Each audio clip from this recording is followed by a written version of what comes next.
Come abbiamo visto, l'apicoltura è un'attività importante sia da un punto di vista economico a beneficio degli apicoltori che da un punto di vista ecologico a beneficio dell'intero ambiente nel quale, diciamo, si svolge questa attività.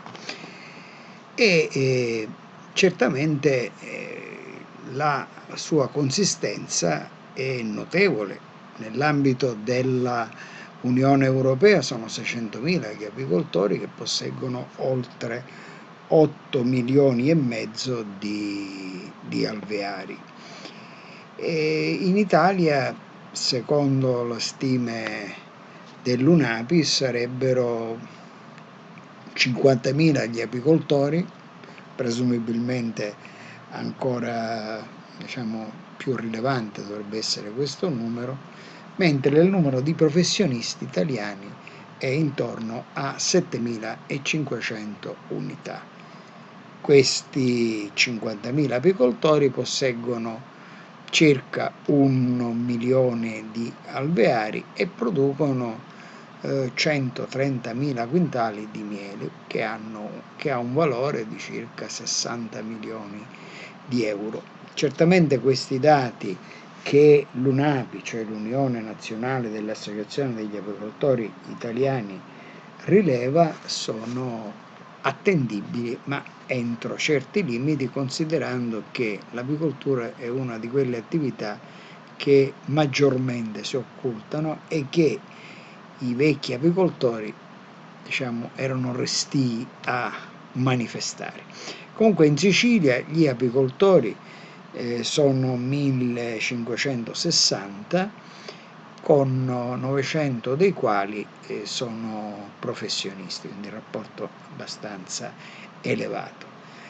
Zafferana e Tennea, che è riconosciuta come la capitale del miele, a Zafferana operano 250 imprese apistiche, gli alveari ufficiali sono 46.000 e la produzione dovrebbe essere intorno a 25.000 quintali di miele per un valore di 8 milioni di euro, dati che servono solo come punto di riferimento.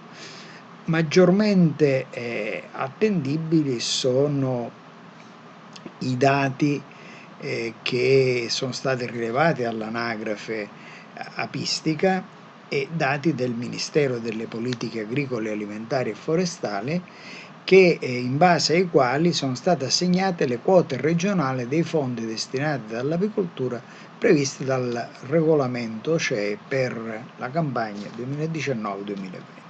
La Sicilia, vedete, si pone al terzo posto dopo il Piemonte e la Lombardia. In Sicilia sono stati censiti 124.712 alveari. In base a tale numero sono state assegnate alla Sicilia 613.248 euro destinate per implementare, per sostenere il comparto. E i dati attendibili sull'apicoltura siciliana, certamente i primi dati sono quelli relativi al 1980, quando era stato assegnato un determinato contributo e la FAI, che elargiva poi, che distribuiva questo contributo, ha censito in Italia 70.000 apicoltori e 830.000 alveari. Ebbene, nell'80 la Sicilia con 94.000 alveari era al primo posto. Il censimento del 2010 in Sicilia sono state censite solo 286 imprese, aziende apistiche, 146, quindi la metà delle quali in provincia di Catania, 71.000 alveari e Catania ufficialmente 34.000 e qualcosa.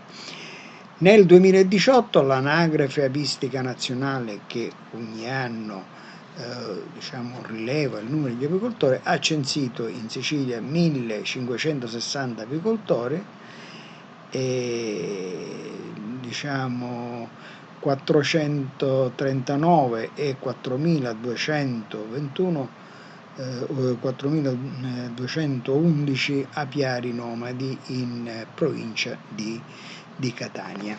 Ora, per quanto riguarda le produzioni apistiche, diciamo che alcune produzioni sono quelle immediatamente percepibili e diciamo che costituiscono poi il reddito dell'azienda apistica, quindi sono a beneficio dell'apicoltore. Ebbene, le produzioni apistiche che conosciamo, che immediatamente l'apicoltore riesce a monetizzare sono il miele, la cera, il polline, il propolo, il veleno, gli sciami che vengono venduti poi per l'impollinazione dei frutteti, la pappa reale, anche la produzione delle api regine e il servizio di impollinazione che in questo caso viene svolto dall'apicoltore che disloca nel frutteto o nella coltura un certo numero di alveari per assicurare una copertura dell'impollinazione completa. Diciamo che il miele rappresenta quello che chiamo il principale sottoprodotto dell'attività delle api mellifere, perché sempre secondo l'UNAPI in Italia il valore monetario stimato in euro anno per il servizio di impollinazione e quindi per l'impollinazione che le api assicurano all'ambiente, sostanzialmente questo ha un valore che è stimato intorno a 2,6 miliardi di euro.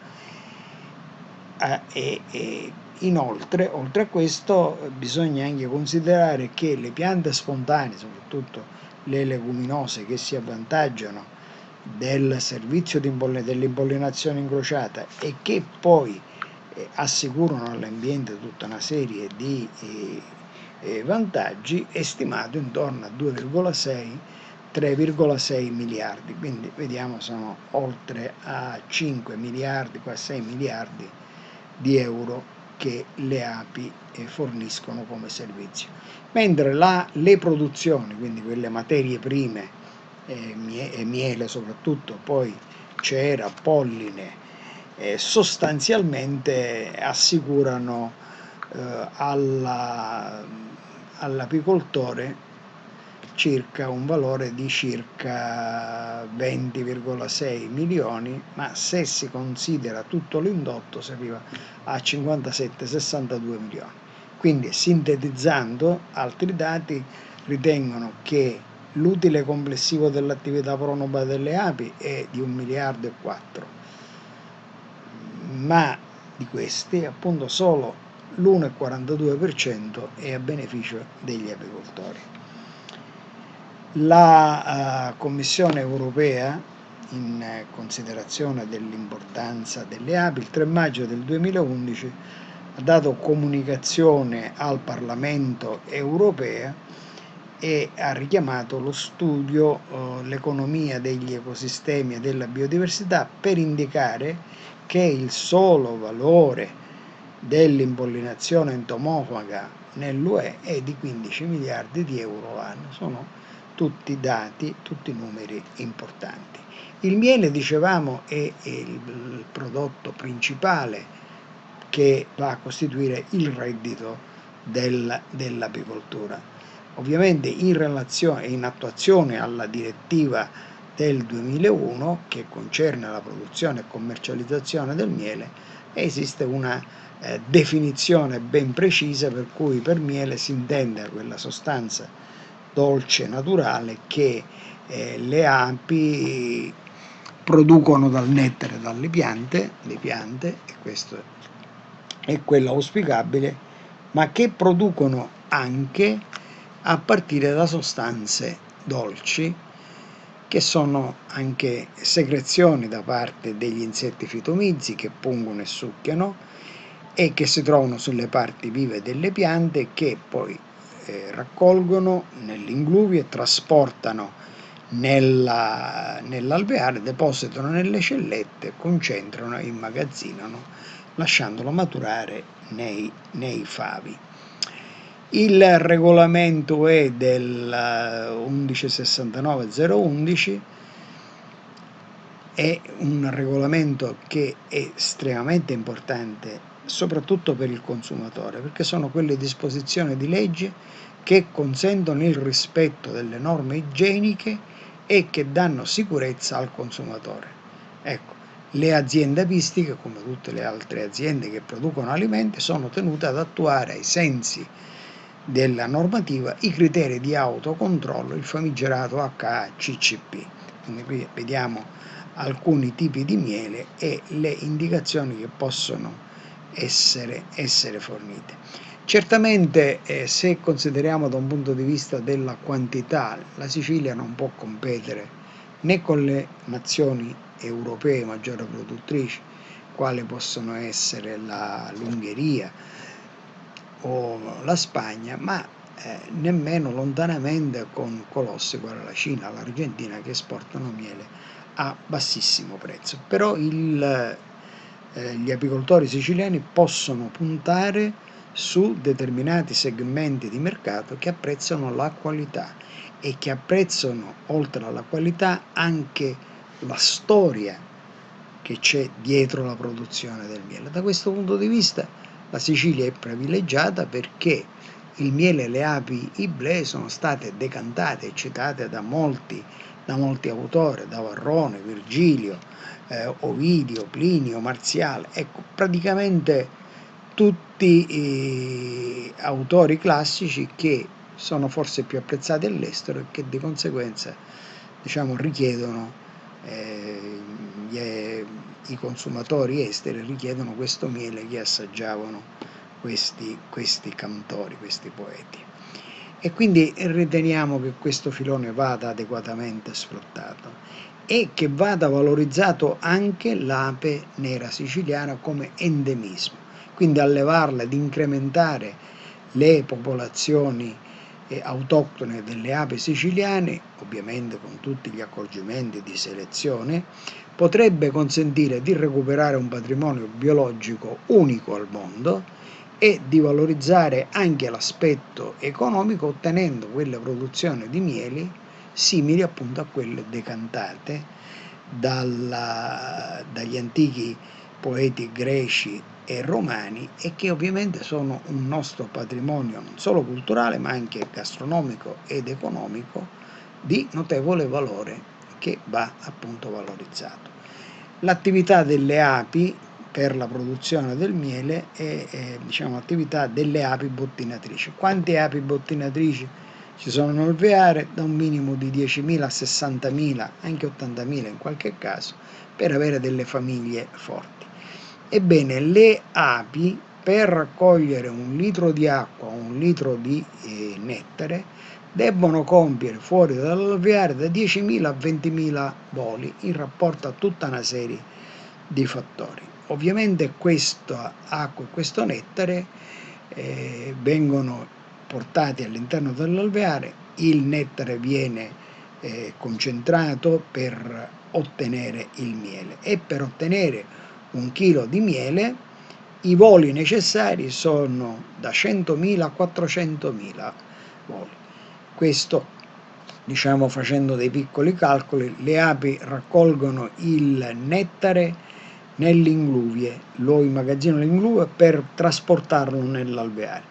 Quindi l'ingluvie o borsa melaria ha una capacità di 40 mg, per cui ogni volo alla fine l'ape ottiene 10 mg di miele. Facendo questi calcoletti si arriva a quei numeri.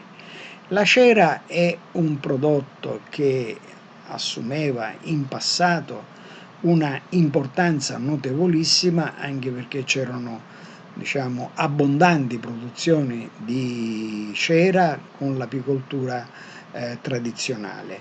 Apicoltura che ovviamente prevedeva la raccolta dei favi, la torchiatura per ottenere il miele e poi la cera veniva messa nelle ceratrici o veniva bollita per ottenere dei pani che venivano poi commercializzati, ovviamente per l'illuminazione o anche per altri usi. I romani usavano le tavolette di cera per scrivere.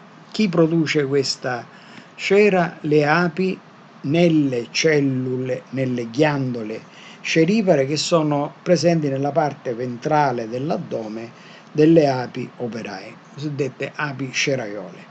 Appena formata si presenta sotto forma di piccole scagliette ialine in colore, e che queste scagliette vengono prese dalle api costruttrici con le mandibole e poi poste a formare quelle meravigliose architetture.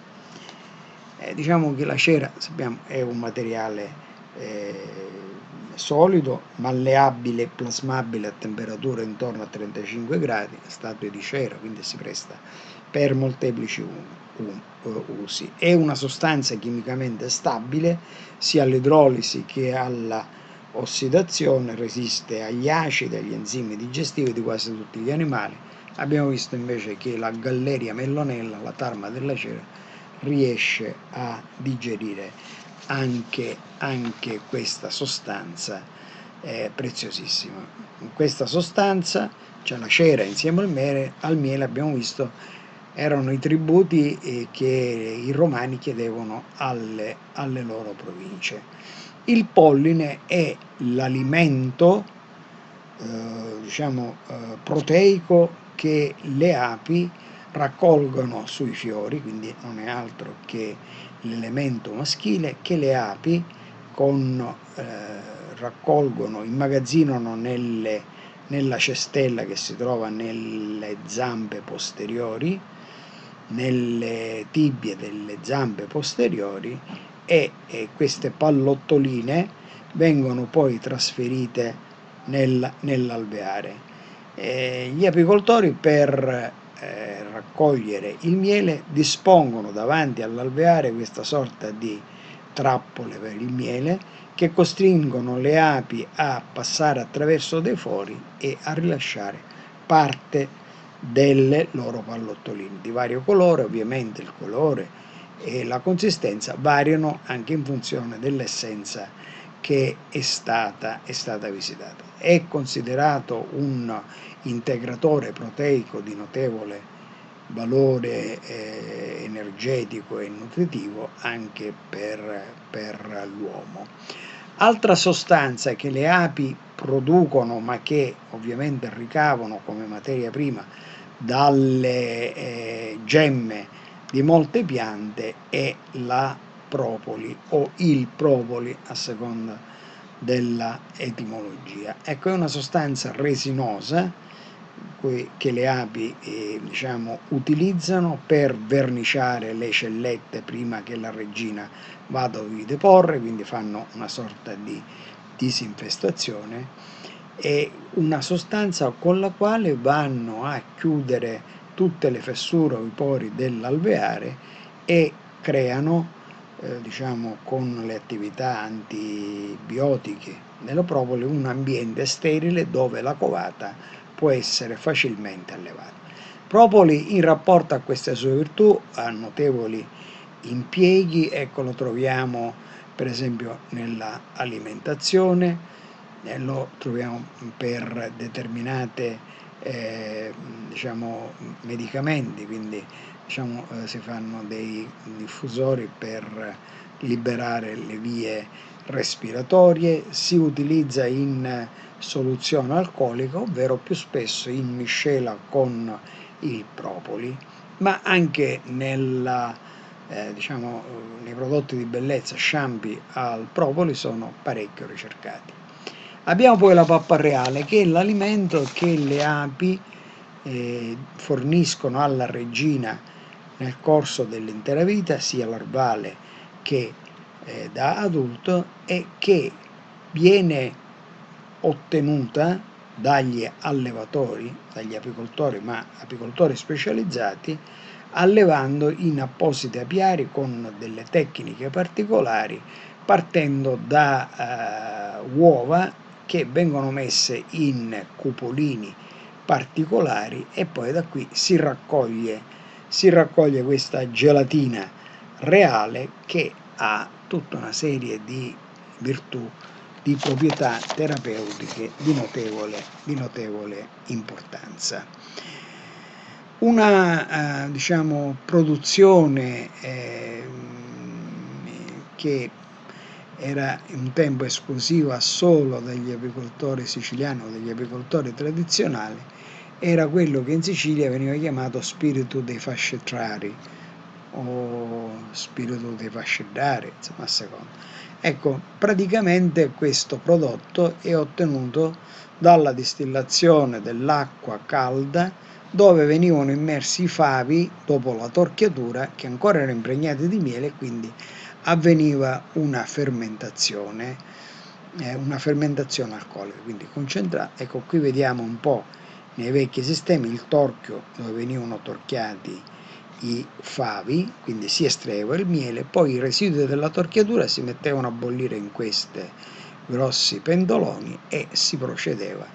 Recentemente una ditta ha pensato bene di riprodurre il fenomeno, certamente non partendo dai favi torchiati, ma mettendo un poco, schiacciando dei favi razionali, fino ad ottenere questo prodotto che, come nell'antichità, viene normalmente colorato con del miele di timo, in maniera tale da conferirgli questo colore ambrato che è particolarmente apprezzato.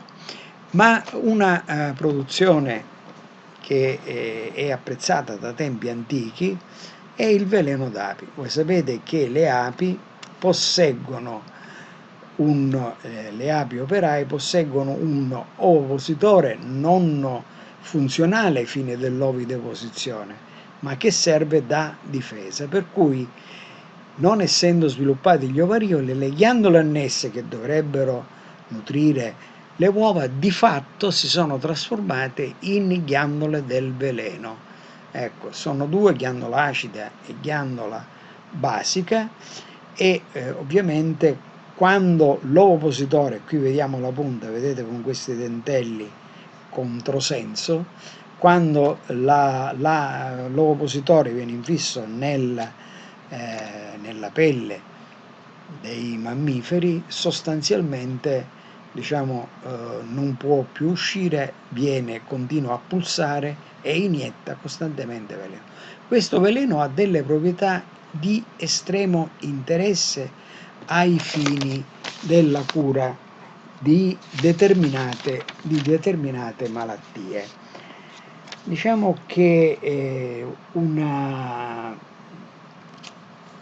possiede delle proprietà terapeutiche, quindi perché è un vasodilatatore, è anche anticoagulante, è toniocardio, revulsivo e viene utilizzato principalmente nella cura delle affezioni reumatiche, dell'artrosi e di certe affezioni cardiache mediante quella che viene definita l'apiterapia, cioè il trattamento delle malattie con prodotti raccolti, trasformati e secreti dalle api.